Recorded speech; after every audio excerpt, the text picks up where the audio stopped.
కొంత విరామం తర్వాత హైడ్రా అధికారులు మళ్లీ రంగంలోకి దిగారు. సంగారెడ్డి జిల్లా అమీన్పూర్లో రోడ్డుకు అడ్డంగా నిర్మించిన భవనాన్ని హైడ్రా సిబ్బంది కూల్చివేశారు.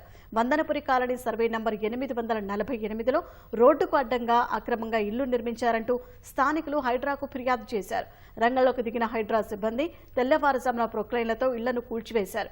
ఎటువంటి ఘటనలకు తావు లేకుండా పోలీసులు తగు జాగ్రత్తలు తీసుకున్నారు. మరోవైపు lake man of India Anand మల్లిగవాడ్తో కలిసి చందానగర్లో పర్యటించిన హైడ్రా కమిషనర్ రంగనాథ్ బక్షకుంట, రేగులకుంటను పరిశీలించారు. మల్లిగవాడ్ ఫౌండేషన్తో కలిసి తొలి దశలో హైదరాబాద్లో 10 చెరువులు పునరుద్ధరిస్తామని రంగనాథ్ వెల్లడించారు.